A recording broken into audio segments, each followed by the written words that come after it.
Well, Assalamualaikum warahmatullahi wabarakatuh. Welcome back with me in the next video for my students in the 12th class of SMK Swasta Teruna Padang Sidimpuan. Well, we go in bahasa. Langsung saja buat anak-anak kami yang kelas 12. Ini adalah pembelajaran kita yang ke-7. Jadi meskipun anak kami sekalian masih dalam keadaan prakrin ya, melaksanakan prakrin, tapi kita jalan terus tetap dalam pembelajaran videonya. Ya, untuk kali ini buat anak kami sekalian kelas 12, we will have to talking about report writing. Kita berbicara tentang laporan. Karena memang ini sudah sewajarnya pada pokok pembahasan tentang laporan bagi anak kami yang sedang mengadakan prakrin, karena nanti dari sini kita supaya pandai bagaimana membuat ataupun menulis laporan khususnya buat anak kami yang sedang prakrin. Okay, please pay attention for this video, be carefully, so you have to get the message of this video. Okay, report writings, we start now.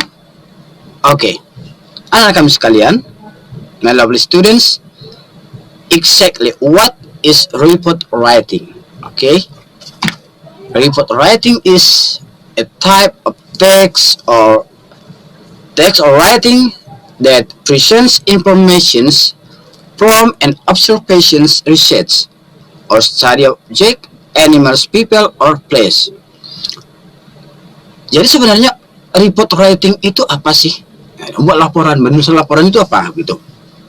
Jadi sebenarnya membuat laporan itu adalah mempresentasikan sebuah informasi dari suatu observasi yang kita lakukan ataupun penelitian ataupun mempelajari suatu objek, baik dia orang, baik binatang ataupun tempat ataupun suatu pekerjaan atau proses gitu. Jadi dari hal-hal yang kita amati ini kita buat sebuah laporan. Oke. Nah, buat anak kami sekalian, sebenarnya di dalam membuat laporan itu tidaklah sulit, asalkan ya kita betul-betul paham prosedur ataupun cara how to make the report carefully dengan baik dan benar. Ya, di dalam report writing in English ini ada generic structure yang harus kita pergunakan. Yang pertama ada general classification. Apa sih general classification anak-anak sekalian? Ini adalah tentang masalah ya, pembahasan secara umumnya dulu. Pembahasan secara umum atau pengklasifikasian secara umum tentang suatu objek yang akan kita bahas. About what? And ada descriptions. Jadi di sini juga penggambarannya. Jadi ingat, di dalam generic structure ini, di sini tertulis dua, general classification dan description. Artinya bahwa di dalam report writing you have to not use fictions. Jadi di situ tidak ada pembohongan. We need the detail. Kita melakukan hal-hal yang benar-benar realnya yang kita tuliskan di dalam laporan. Kita tidak melakukan fiksi di sini, oke? Ya. Next, kita lakukan lagi anak-anak sekalian. Sorry. Oke, language features. Jadi di dalam tulisan report writing, supaya tulisan anak-anak kami atau laporan anak-anak kami di dalam berbahasa Inggris itu baik dan benar sesuai ejaannya, maka tolong perhatikan bahwa in using language in report writing we have to know that there is a two tense that we use. For example, look a simple present tense. Automatically, all of you have knows and understands what about simple present tense. What kind of this tense? Jadi, anak-anak sekalian juga sudah paham dan mengerti tentang pembahasan simple present tense. Bagaimana yang dikatakan kalimat simple present tense. Terus simple past tense. Pak, bagaimana sih kenapa harus ada simple past tense sementara kita juga menggunakan simple present tense? Jelas, karena di awal laporanmu itu kamu pasti menggunakan kalimat simple present tense atau keadaan sekarang. Nah, setelah kamu membuat keadaan sekarang di awal laporan, maka otomatis ke belakangnya atau ke bawah kamu akan menuliskan hal-hal yang berkaitan dengan pekerjaan-pekerjaan atau aktivitas yang sudah kamu lakukan di waktu yang sudah lewat. Itulah sebabnya kita menggunakan simple past tense. Jadi Bapak ingatkan, I remind you, nah kami sekalian, Bapak ingatkan, tolong dalam penggunaan simple past tense ini, gunakanlah betul-betul verb to-nya, kata kerja bentuk kedua. Kalau memang dia kata kerja tidak beraturan, ya ingat. Kalau memang kata kerja beraturan, berarti penambahan ed. Tapi kami juga harus ingat, dalam penambahan ed pada kata kerja, itu juga ada aturannya. Dan itu sudah kita bahas dulu, oke? Next. Look. Oke. Yap. Part of reports. Nah, ini yang paling penting buat anak kami sekalian, pahami bahwa di dalam menuliskan report atau laporan, langkah-langkahnya di sini atau bagian-bagian di dalam laporan itu yang pertama ada di sini title. Otomatis jelas sebuah laporan itu harus ada betul-betul title-nya, judulnya gitu. Kita akan menuliskan tentang apa. Jadi jelas kalau bisa memang judul itu jangan terlalu umum. Misalnya kamu akan memberikan title bunga misalnya pada title. Nah, bunga ini umum. Jadi nggak boleh kamu harus membuat misalnya titlenya bunga anggrek. Oke, the orchid flower, ya. Lanjut, next. Introductions atau opening. Jadi di dalam laporan setelah title kamu harus juga menuliskan di situ introduction-nya atau opening paragraf di dalam laporan itu. Oke? Ya. Ketiga, ada metodologi. Apa sih Pak metodologi? Ini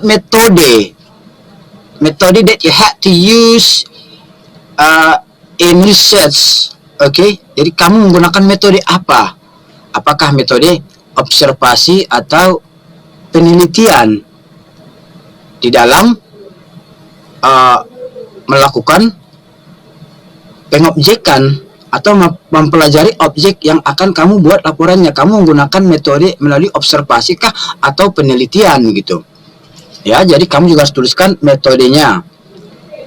Terus next ini findings or point. Nah, finding atau point ini disinilah secara detail, secara teliti kamu menjelaskan inti daripada laporan.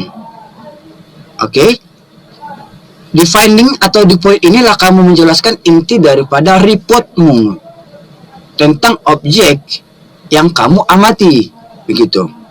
Dan ingat, pada finding ini atau point ini, disinilah paling banyak kamu menggunakan kalimat simple past tense. Dengarkan baik-baik anak kamu sekalian. Pada poin keempat ini di finding atau di point, disinilah kamu menggunakan kebanyakan tentang simple past tense, ya. Dan pada introduction atau opening ini di sini kamu menggunakan kalimat simple present tense. Jangan lupa. Nah, di sini ada Bapak buat notice. Ini untuk membantu kamu supaya laporanmu nanti lebih bagus lagi. Kamu harus ingat 5W tambah 1H. Karena kita harus membuat pertanyaan dulu terhadap penelitian kita atau observasi kita supaya kita bisa memberikan laporan yang baik. Contohnya, what? Apa yang mau kita laporkan? Ya, tentang apa gitu. When gitu. Di mana? Ya. Terus where? Di mana? When? Kapan? Jadi timingnya juga ada. Ya, di dalam laporan itu juga kamu harus buat jelas timing, waktu. Tempatnya juga, ya. Who? Siapa berarti objeknya ini kita tanya. And how, ditambah satu how, bagaimana. Oke. Nah, dari catatan 5W tambah 1H inilah nanti yang akan membuatmu atau membantumu bisa mengembangkan bagian-bagian daripada laporan ini. Inilah dasar untuk mengembangkan bagian-bagian dari laporan ini, mulai dari title, introduction, metodologi, finding atau point, dan conclusion-nya. Lihat, ada juga place, date, month, and name. Ini month, bukan mouth ya, month.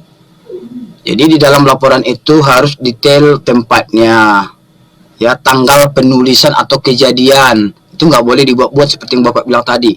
You cannot use fiction. Kita tidak boleh menggunakan fiksi. Terus bulannya, terus nama. Di sini kalau bisa namanya harus juga lebih jelas. Tidak boleh melakukan penamaan yang terlalu umum. Harus memang spesifik di dalam melakukan penamaannya. Nah, kalau di conclusion, maaf tadi Bapak lupa, kalau masalah conclusionnya, endingnya, di sinilah kamu membuat summary-nya dari atau mengambil kesimpulan tentang dari penelitianmu itu.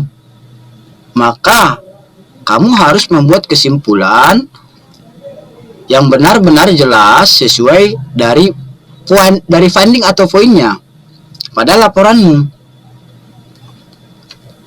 Kalau di conclusion, ya, kamu juga boleh menggabungkan kalimat itu dari simple present tense dengan past tense. Oke?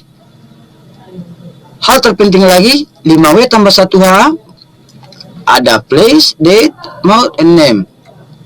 Dan yang paling penting juga, anak-anak kami sekalian, ingatlah di dalam penulisan berbahasa Inggris, kamu harus lebih hati-hati di dalam penulisannya, tidak boleh missing word, ya, tidak boleh ada kehilangan satu ejaan seperti yang Bapak buat, misalnya terjadi kesalahan penulisan Bapak di sini, seharusnya months bukan month. Kenapa? Karena nanti di dalam bahasa Inggris kamu terjadi satu huruf kesalahan penulisan. Nah, itu nanti bisa mengubah meaning atau the aim of your report. Bisa mengubah bentuk daripada atau tujuan dari laporanmu. Maka perhatikan betul-betul setelah kamu menulisnya atau mengetiknya, cek lagi ke atas apakah ada terjadi miswriting, terjadi kesalahan penulisan. Oke? Nah, anak kami sekalian, sebelum ke sana kita bahas lagi ini di masalah finding atau point ini. Ada hal lain lagi yang harus kamu perjelas di sini, yaitu berarti di sini menyangkut nanti tentang conjunction, juga harus ada kata sambung, kata penghubung di connectors. Berarti kamu juga harus menggunakan connector pada penjelasan poin. Selain dari simple past tense tadi, pergunakan juga conjunction atau konektor, ya. Perhatikan verbnya yang kamu pakai, apakah dia verb irregular verb atau regular verb. Oke? Ya. Dan di conclusion, tolong lagi nanti ini lebih simple, buatlah conclusionnya, kesimpulannya simple, tapi dia padat, merangkum ke semua dari apa yang telah kamu tulis sebelumnya.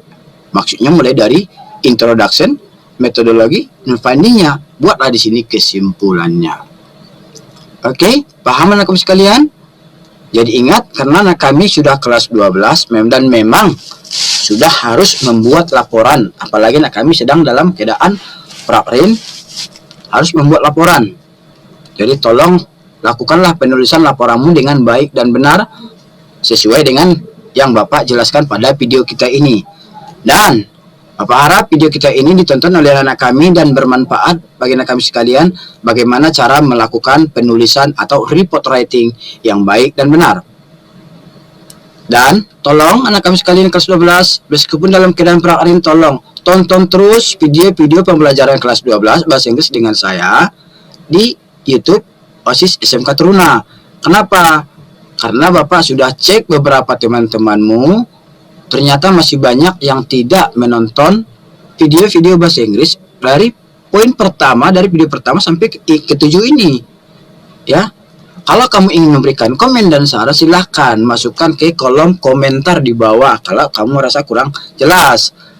Ya, paham kalian? Oke. Thank you. Sebagai tugasnya buat anak kamu sekalian, silahkan kamu buatkan dulu laporan, kamu tulis laporan. Kamu boleh kirimkan langsung ke Bapak. Kamu buat laporan sesuai dengan di mana tempat kamu melakukan prakrin. Di mana tempat kamu prakrin. Kalau memang kamu di bengkel, ya kamu buat laporan tentang di bengkel. Kalau kamu memang di kantor dinas, atau mungkin di kantor pos, atau di kantor mana saja, silahkan sesuai dengan instansi tempat prakrin masing-masing. Silahkan kalian buatkan report writing tentang hal-hal yang berhubungan dengan dunia prakrinmu atau dunia industrimu di mana tempat kamu prakrin. Dan ini Bapak tunggu report writing anak-anak kami sekalian. I think that's all. Thank you. Assalamualaikum warahmatullahi wabarakatuh. See you.